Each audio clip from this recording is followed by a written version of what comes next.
I set off from Cape Town, it was my intention to get to the Wild Coast and back using the Baz Bus, a service that allows you to hop on and off as you please. You can probably tell from the title of this chapter, that's not exactly how my trip worked out. With that in mind, I thought that in this chapter, I'd share what I consider to be the 4 kinds of hitchhiking. The week kicked off with a 12-hour drive to Port Elizabeth, known to the locals as PE, where we stopped for just long enough to get a full night's rest, before we hit the road again for another 8 hours to reach Mutata. If you thought there couldn't possibly be more driving, you'd be wrong, as it took another hour and a half to reach my destination by shuttle, the beautiful Coffee Bay.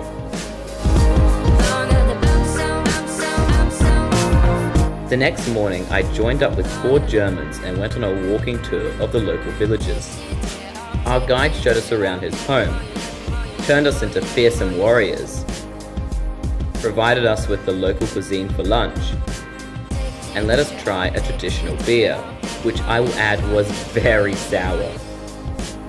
The reason I'm absolutely soaked right now is I just went for a swim on the beach, and I didn't take my camera initially, but after being there, the scenery is stunning. So I ran all the way back here, have just picked up the camera, and I'm gonna head back now and show you the stunning scenery that there is.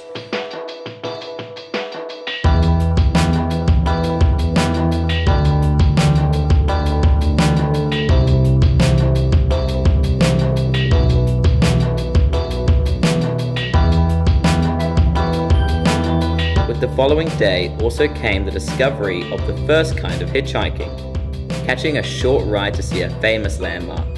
In this case, my ride was from the German couple I met during the village walk, and the famous landmark was none other than the hole in the wall.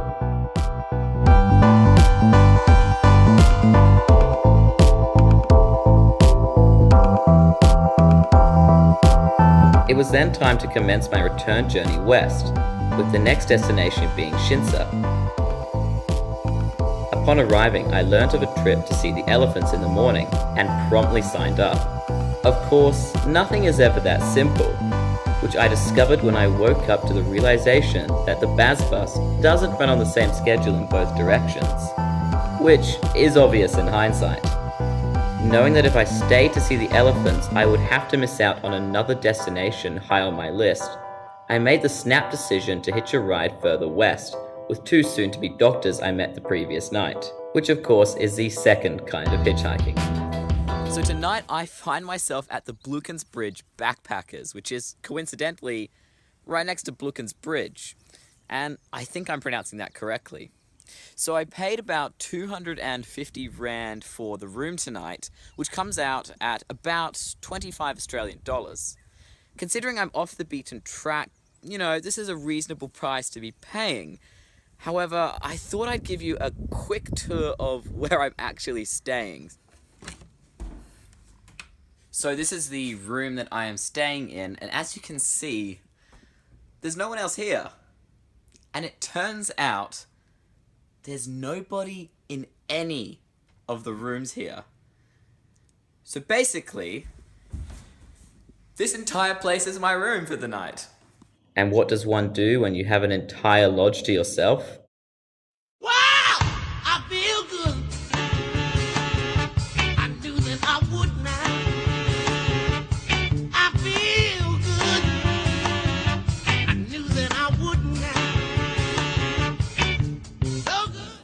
Yes. Now, you might be wondering why I decided to visit a bridge overseeing the elephants. Well, what you might not know is that I'm a bit of an adrenaline junkie, and it so happens that this bridge is where I intended to get my next fix.